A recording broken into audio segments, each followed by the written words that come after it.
ఒక్కసారి కొమ్మూరి గోల్డ్ కి కాల్ చేయండి. తాకట్లో ఉన్న మీ బంగారాన్ని విడిపించి మార్కెట్ ప్రైస్ కి వాళ్ళు కొనుక్కుని మిగతా డబ్బులు మీకు ఇచ్చేస్తారు. హాయ్, వెల్కమ్ టు మనం టీవీ. మనం టీవీ ఉంది మన కోసం. సో నేను మీ జర్నలిస్ట్ మనోజ్. జగన్మోహన్ రెడ్డి గారు April 1న అందరినీ ఏప్రిల్ ఫూల్ చేశారు. మావిగన్ అంటూ ఒక కొత్త రాజధాని తెరపై తెచ్చారు. అసలు ఆయన మాట్లాడటానికి అర్థం ఏంటి? ఒక మాజీ సీఎం ఒక పార్టీకి అధినేత స్థాయిలో ఉండి రాజధాని గురించి తెలుగు రాష్ట్రాల్లో ఉన్న ప్రజల్ని హాస్యాస్పదంగా మాట్లాడటం ఎంతవరకు కరెక్ట్? సో మాట్లాడదాం. మనతో పాటు జాయిన్ అయ్యారు మనం టీవీ స్టూడియోలో ప్రముఖ political analyst and senior journalist కట్ట కార్తిక్ గారు. నమస్కారం కార్తిక్ గారు. మావిగన్ అని ఒక కొత్త మాటను తెచ్చారు, బాగానే ఉంది. దాన్ని అమరావతితో కంపేర్ చేసి ఈ హాస్యాస్పదం చేయడం ఎంతవరకు కరెక్ట్ అనుకోవచ్చు? నేనేమంటానంటే, జగన్మోహన్ రెడ్డి ఏప్రిల్ ఫూల్ చేశాడా, ఇంకోటి చేశాడా, నవ్వులు పాలు చేశాడా పక్కన పెడితే, తను నవ్వులు పాలు అయ్యాడు, వైసీపీ పార్టీని నవ్వులు పాలు చేశాడు. పైగా ఆంధ్రప్రదేశ్ ప్రజల మనోభావాలతో ఆడుకున్నాడు. నిన్న ఆంధ్రప్రదేశ్ ప్రజలందరికీ కూడా చాలా కీలకమైన రోజు. దేశ పార్లమెంట్లో ఆంధ్రప్రదేశ్ సంబంధించిన ఒక విషయం చర్చకు వస్తున్న సమయం. ఆంధ్రప్రదేశ్ రాజధానికి దేశ పార్లమెంటు చట్టబద్ధత కల్పిస్తున్నటువంటి సమయం. దేశ పార్లమెంట్లో మొత్తం 41 పార్టీలు ఉన్నాయి. దాంట్లో 40 పార్టీలు అమరావతి చట్టబద్ధత బిల్లుకు, అంటే 2014 రాష్ట్ర విభజన చట్ట సవరణ బిల్లుకు ఆమోదం చెప్పాయి. మామూలుగా ఆంధ్రప్రదేశ్ ఏ రాష్ట్రం నుంచి, అంటే తెలంగాణ వాదుల పోరాటం నుంచి కదా విడిపోయింది. చివరికి అమరావతి ఆంధ్రప్రదేశ్ రాజధాని అనే దానికి తెలంగాణకు సంబంధించిన పార్టీ నాయకులు కూడా సపోర్ట్ చేశారు. ఒక్క వైసీపీ పార్టీ తప్ప, ఒక్క జగన్మోహన్ రెడ్డి తప్ప. పైగా సరే సపోర్ట్ చేయలేదు, వదిలేయండి, వాళ్ళ నుంచి మనం ఆశించాం, వదిలేసేద్దాం. కానీ పైగా ప్రజల మధ్య చీలిక తెచ్చే విధంగా మావిగన్ అంటూ వెటకారం. అంటే తన పేరు జగన్ కదా, మళ్ళీ దాన్ని ఆయనే ఉచ్చరించాడు. మచిలీపట్నంలో మా తీసుకోండి, విజయవాడలో విఐ తీసుకోండి, గుంటూరులో జీవీఎం తీసుకోండి, మావిగన్ అనేటువంటి రాజధాని క్రియేట్ చేయండి అని ఆయన చెప్తూ, మరి మీరు ఈ పదం అంటే జీవన్ అంటే జగన్ గుర్తొస్తాడు, గన్లో జగన్ ఉంటాడు కాబట్టి మీరు కావాలంటే వేరే పేరు పెట్టుకోండి అని వెటకారం చేసే ప్రయత్నం చేశాడు. ఈ పేరు మీద ఉన్న ఫ్యాంటసీ ఏందో నాకు అర్థం కాదు. ఒకప్పుడు ఆంధ్రప్రదేశ్ పాస్ పుస్తకాల మీద జగన్మోహన్ రెడ్డి బొమ్మ వేసుకున్నాడు. తర్వాత పొలాల సరిహద్దులు రాళ్ళ దగ్గర, దిష్టి బొమ్మల దగ్గర, రాళ్ళ దగ్గర కూడా జగన్ బొమ్మ వేసుకున్నాడు. అసలు అక్కడ పొలానికి పోయినటువంటి రైతుకి ఈ పొలం నాదా జగన్దా అనే అనుమానం వచ్చే రకం చేసుకున్నాడు. అది జగన్మోహన్ రెడ్డి ఓటమికి కారణమైంది. చివరికి స్కూల్ పిల్లలకి ఇచ్చే గుడ్డు మీద కూడా జగన్మోహన్ రెడ్డి బొమ్మ వేసుకున్నాడు. కోడు గుడ్డు మీద కూడా జగన్ బొమ్మ వేసుకున్నాడు. ఈ పేరు పుట్టో ఫ్యాంటసీ ఏందో నాకు అర్థం కాదు. మన పేరు జనాల మెదడులో ఉండాలనుకోవాలి కానీ ఏదో పుస్తకాల మీద, లేదా పిల్లలకి ఇచ్చే గుడ్ల మీద, లేదా ఒక పట్టణంలో పేరులో నా పేరు వచ్చేటట్టు కలిసి ఉండాలని కోరుకోవటం ఏంటో నాకు అర్థం కాలేదు. మన పేరు జనాల మైండ్లోకి ఉండేలా మనం మన క్యారెక్టర్ని క్రియేట్ చేసుకోగలగాలి. అంతేగాని మన పేరుని మనం ప్రమోట్ చేసుకోకూడదు.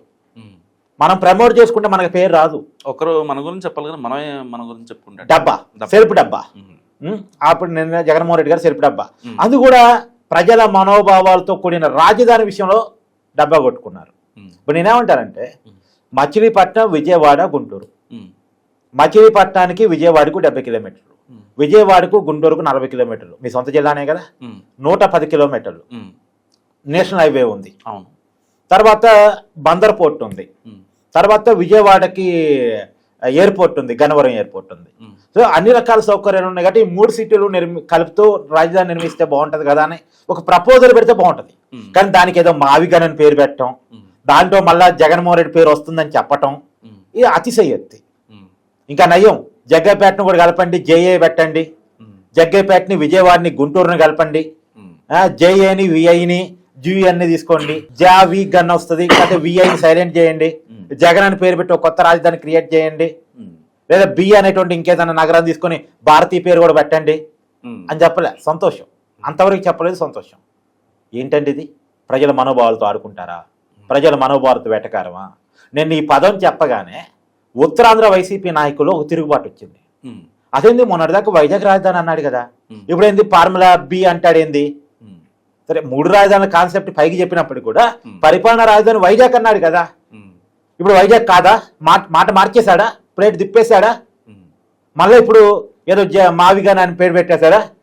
అసలు జగన్మోహన్ రెడ్డిని నమ్మలేము అని చెప్పేసి ఉత్తరాంధ్ర వైసీపీ నాయకులు వైసీపీ మీద తిరుగుబాటు చేసే పరిస్థితి.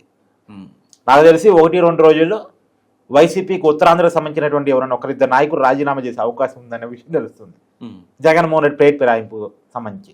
ఒకప్పుడేమో అద్భుతమైన రాజధాని అవసరమని జగన్మోహన్ రెడ్డి 2014 ముందు ఏదో ఇంటర్నేషనల్ ప్రతినిధులతో వాళ్ళతో వీళ్ళతోటి సమాలోచన జరుపుతున్నాడని వార్తలు వదిలారు. ఏదో 2014 ఎన్నికలు గెలవడం కోసం విడిపోతున్న ఆంధ్రప్రదేశ్కి. సరే అది అయిపోయిన తర్వాత సరే ఆ రోజు గెలవలేదు. గెలవని తర్వాత అమరావతికి జైకొట్టాడు అసెంబ్లీలో. అమరావతి ఓకే అని చెప్పాడు. పైగా 2019 ఎన్నికల కంటే ముందు అమరావతిలో నేను పర్మనెంట్ ఇల్లు కట్టుకున్నాను, చంద్రబాబు నాయుడు రెంట్ హౌస్లో ఉంటాడు, నా కమిట్మెంట్ చూడండి అమరావతి పట్ట అని చెప్పాడు. ప్రజలు నమ్మారు. ప్రజలు నమ్మి ఈవెన్ అమరావతి ఏరియాలో కూడా జగన్మోహన్ రెడ్డి గెలిపించారు. నువ్వు కావాలంటే 2019 ఎన్నికల రిజల్ట్ చూడు. ఎవరు గెలిచారు? అమరావతి కోర్ ఏరియాలో ఉండవల్లి శ్రీదేవి వైసీపీ ఎమ్మెల్యే గెలిచింది. పక్కనే మంగళగిరిలో నారా లోకేష్ ఓడిపోయాడు, ఆళ్ల రామకృష్ణారెడ్డి గెలిచాడు వైసీపీ ఎమ్మెల్యే. అదే రివర్స్ లో 3 రాజధానుల కాన్సెప్ట్ ఎప్పుడైతే అధికారం మారాడో, ఓడ దాటిన దాకా ఓడ మల్లయ్య, ఓడ దాటిన తర్వాత బోడి మల్లయ్య అన్న చందంగా ఎప్పుడైతే అధికారం తన చేతికి వచ్చిందో వెంటనే ప్లేట్ ఫిరాయించేసి 3 రాజధానుల కాన్సెప్ట్ చేసుకొచ్చాడు. 3 ముక్కల ఆట ఆడాడు. ఈ 3 ముక్కల ఆటని ప్రజలు తిరస్కరించారని నేను ఊకి చెప్పట్లే. ఇప్పుడు పరిపాలనా రాజధాని వైజాగ్ అన్నాడుగా, వైజాగ్ సిటీ పరిధిలో వైసీపీ ఒక్క సీట్ వచ్చిందా? ఒకడని వచ్చిందా? ఎందుకు రాలే? నిజంగా జగన్మోహన్ రెడ్డి చెప్పాడు ఇక్కడే ప్రమాణ స్వీకారం చేస్తా, ఇక్కడే నివాసం ఉంటా అని చెప్పాడు. జనం యాక్సెప్ట్ చేయలే. న్యాయ రాజధాని కర్నూలు అన్నాడు, హైకోర్టు అక్కడ కడతా అన్నాడు. కర్నూలు పరిధిలో ఒక సీట్ అని వచ్చిందా వైసీపీకి? సిటీ పరిధిలో రాలే. ఇప్పుడు అమరావతి ఇక సహజంగానే రాదు. అమరావతి, కృష్ణా, గుంటూరు మొత్తం కూటమి క్వీన్షిప్. వైసీపీకి ఒక సీట్ రాలే. దీని నుంచి ఆ 3 రాజధానుల కాన్సెప్ట్ అనేది అటకెక్కింది. సరే ఇప్పుడు జనం మనని రిసీవ్ చేసుకోవట్లేదు, మన వాదనని వింటలేదు అన్నప్పుడు మనం మార్చుకోగలగాలిగా. ఒక నాయకుడు అనేవాడు జనానికి దగ్గరగా ఉండగలగాలి, జనం ఆలోచన తగ్గట్టు ఉండగలగాలి. లేదు నా ఆలోచన నాదే, నేను ఇంతే, నేను మారను అంటే నీ కర్మరా బాబు నువ్వు అన్నమాని పోయి ఇక్కడ ఉండొద్దు అంటారు. ఇప్పుడు జగన్మోహన్ రెడ్డి పరిస్థితి. ఈ పార్టీ ఏదో ఎన్టీఆర్ సినిమాలో ఉంటుంది అబ్బా అంతా అస్సాం అని చెప్పేసి. ఇప్పుడు జగన్మోహన్ రెడ్డిని ఆ బ్యాచ్ని అంతా రారే ఎక్కేసి ఇప్పుడు అస్సాం కూడా చాలా బాగుంది, ఇంకేదైనా రాష్ట్రం కనుక్కొని ఆ రాష్ట్రానికో లేదా గ్రహాంతర వాసులకు అక్కడికి పంపిస్తే బాగుంటుంది. అక్కడ ఏదైనా కొత్త మావిగన్ రాజధాని కట్టుకుంటారు, లేదు జగన్ అని కొత్త రాజధాని కట్టుకుంటారు, లేదా భారతీ గారి పేరును కూడా కలుపుకొని కొత్త రాజధాని కట్టుకుంటారు. మరి వాళ్ళ ఇష్టం అక్కడ ఏదైనా కట్టుకొని. కానీ రాష్ట్ర ప్రజలతో గేమ్ ఆడుతున్నాడు. ఇప్పుడు ఇదంతా ఎందుకు తీసుకొస్తున్నాడు అంటే, ఇప్పుడు నువ్వు ఉన్నావబ్బా, నీది మచిలీపట్నం అని ఎగ్జాంపుల్, మచిలీపట్నాన్ని కలుపుతూ రాజధాని అనేసరికి నీకు ఎక్కడో ఒక ఫీలింగ్స్ వస్తాయిగా, నా ఏరియాని రాజధానిలో కలిపితే బాగుందనే ఫీలింగ్స్ వస్తాయి కదా. అప్పుడు నీకు అమరావతి ప్రజలతో సహజంగా వైరం ఏర్పడింది. రాజధాని అక్కడ పొలాలు ఎందుకు, సముద్ర తీర ప్రాంతం పక్కనే కదా, నా దగ్గర కట్టొచ్చు కదా అనేటువంటి ఫీలింగ్ ఏర్పడింది. ఈ ఫీలింగ్ నీలో రెచ్చగొట్టి నీకు వాళ్ళ మధ్య పుల్లబెట్టడం, ఇది ఒక రకమైన అంటే కులాల మధ్య గొడవ పెట్టాలి, మతాల మధ్య గొడవ పెట్టాలి, ప్రజల మధ్య గొడవ పెట్టాలి, ప్రాంతాల మధ్య గొడవ పెట్టాలి. ఈ ఆలోచన ఏమంటారు? ఇలాంటి ఆలోచన ఉన్న వాళ్ళని కొద్ది సైక్రాటిస్ట్ చూపిస్తే ఏమంటారు? సరే ఎనీవే, నేను ఇంతగా నేను ఎప్పుడు ఎక్స్ట్రీమ్గా పోయి ఒక వ్యక్తిని టార్గెట్ చేయను. కానీ ప్రజల్ని టార్గెట్ చేస్తున్నప్పుడు, ప్రజల్ని అవమానిస్తున్నప్పుడు, ప్రజల మనోభావాలతో ఆడుకుంటున్నప్పుడు, ప్రజల మధ్య చిచ్చు పెడుతున్నప్పుడు తప్పదిగా. ప్రజల తరపున నిలబడాల్సినటువంటి సమయం వచ్చినప్పుడు కార్తీక్ ఎక్కడ రాజీ పడ్డు. ప్రజల తరపున నిలబడాల్సి వచ్చినప్పుడు కార్తీక్ దేనికి తలొగ్గడు, ఎవరికి భయపడ్డు. అందుకని కొంచెం ఎక్స్ట్రీమ్గా మేము మాట్లాడుతున్నాం. ఎందుకు ప్రజలతో ఇలా గేమ్స్ ఆడతావా? నేను ఏమనుకుంటున్నా, నువ్వు నీకు రాజకీయ పార్టీ ఉంటే, నీ కోసం సపరేట్ ఓట్ బ్యాంక్ ఉంటే నువ్వేమన్నా తోపువా, ఆకాశం నుంచి ఊడిపడ్డావా? ఈ ప్రజాస్వామ్యం కంటే నువ్వు గొప్పదేవను అంటే నిజం. ఇంకో విషయం చెప్తాను నేను. ఇప్పుడు నేను నీతో డైరెక్ట్గా మాట్లాడు, నువ్వు క్వశ్చన్ అడుగుతున్నా, నేను సమాధానం చెప్తున్నా, అంతే కదా. ఇక్కడ నేను స్క్రిప్ట్ చూసి చెప్పట్లేదు కదా, అంటే ఓన్ మైండ్లో ఉన్నది చెప్పగలుగుతున్నాను. కానీ జగన్మోహన్ రెడ్డి ప్రతి స్క్రిప్ట్ చూస్తే మాట్లాడుతున్నాడు. సొంత మైండే లేకుండా, సొంత ఆలోచన లేకుండా ఎవరో రాసిచ్చింది చదవటం ఏంది? నువ్వు అసలు నిన్ను నాయకుడికి ఎందుకు గుర్తించాలి? నాయకుడే గుర్తించాలంటే నీ అభిప్రాయాన్ని స్పష్టంగా చాలా క్లియర్గా తప్పు ఒప్పో ప్రజలకు కమ్యూనికేట్ చేయగలగాలి. కానీ ఒక స్క్రిప్ట్ చూసి చెప్పడం ఏంటి? అది కూడా నీ పేరు వచ్చేలాగా, లేదు ఇంకోటి వచ్చేలాగా. ఏంటి నీ మనోభావం? ఏప్రిల్ ఫూల్ చేస్తావు ప్రజలని? అరే దేశ పార్లమెంట్లో అమరావతి చట్టబద్ధత వస్తున్న సమయంలో ఆ చట్టబద్ధత రావడానికి కారణం నువ్వు. మళ్ళా ఇప్పుడు నాకు తెలిసి కాదు, నిజంగా కూడా ఈ దేశ చరిత్రలో ఒక రాష్ట్ర రాజధానికి పార్లమెంట్ చట్టబద్ధత కల్పించడం అన్నది మొట్టమొదటిసారి. ఇప్పటి వరకు ఈ దేశ చరిత్రలో ఎక్కడ ఒక రాష్ట్ర రాజధాని పార్లమెంట్ చట్టబద్ధ కల్పించలే.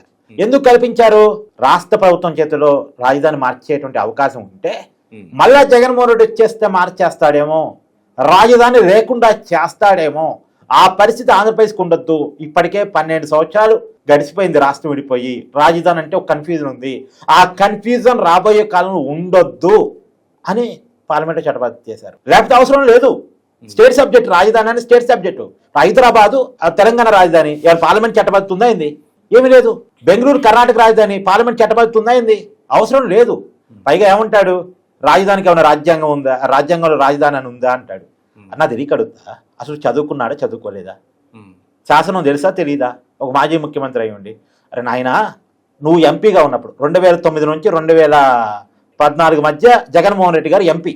ఆయన లోక్సభలో ఎంపీగా ఉన్నప్పుడు రాష్ట్ర విభజన చట్టాన్ని ఆమోదించారు. అంటే రాష్ట్రాన్ని, అంటే ఉమ్మడి రాష్ట్రాన్ని తెలంగాణ ఆంధ్రప్రదేశ్కి విధిస్తూ ఒక చట్టాన్ని తీసుకొచ్చారు. అది రీఆర్గనైజేషన్ యాక్ట్ 2014. ఆ రీఆర్గనైజేషన్ యాక్ట్ 2014లో, అంటే ఏపీ రీఆర్గనైజేషన్ యాక్ట్ 2014లో చాలా క్లియర్గా సెకండ్ పార్ట్లో సెక్షన్ 5లో క్లాజ్ 1, 2లో ఒకసారి జగన్మోహన్ రెడ్డి చదువుకోవాలి. 10 సంవత్సరాల పాటు హైదరాబాదు 2 రాష్ట్రాలకు కామన్ క్యాపిటల్గా ఉంటుంది. తర్వాత కొత్త రాజధానిని ఆంధ్రప్రదేశ్ ఏర్పాటు చేసుకుంటుంది. తర్వాత హైదరాబాదు తెలంగాణ క్యాపిటల్గా పర్మనెంట్గా ఉండిపోద్ది అని దాంట్లో ఉంది. మరి క్యాపిటల్ అనే పదం చట్టం వాడారుగా. చట్టం ఎక్కడ? పార్లమెంట్లో జరిగింది. పార్లమెంట్లో ఆ రోజు నువ్వు ఎంపీగా ఉన్నావు కదా లోక్సభలో. ఇదేంది చట్టం ఏంది? అది రాజధాని, అది చట్టంలో రాజధాని అని పదం చేరుస్తారేంది? రాజధాని అనే పదం రాజ్యాంగంలో లేదు కదా, మీరు ఇక్కడ చట్టంలో పెట్టారేంది అని ఆ రోజు ఎంపీగా ఉండి అడగొచ్చుగా. ఆ రోజే మిగతా ఎంపీలంతా నవ్వుకునేవాళ్ళు. వీడేవారు స్వామి రాజధాని రాజ్యాంగం లేదంటాడు ఏంది, అసలు రాష్ట్రానికి రాజధాని ఉండదా అని చెప్పేసి జనం నవ్వుకునేవాళ్ళు. అంటే తను నవ్వులు పాలయ్యాడా, రాష్ట్రాన్ని నవ్వులు పాలు చేద్దాం అనుకున్నాడా, లేదు జనాన్ని నవ్విద్దాం అనుకున్నాడా తెలియదు. కానీ ఇది మాత్రం కరెక్ట్. సో ఇది కార్తిక్ గారి అనాలిసిస్. మీరేమనుకుంటున్నారో మస్ట్గా కామెంట్ చేసే ప్రయత్నం చేయండి. చూస్తూనే ఉండండి మనం టీవీ.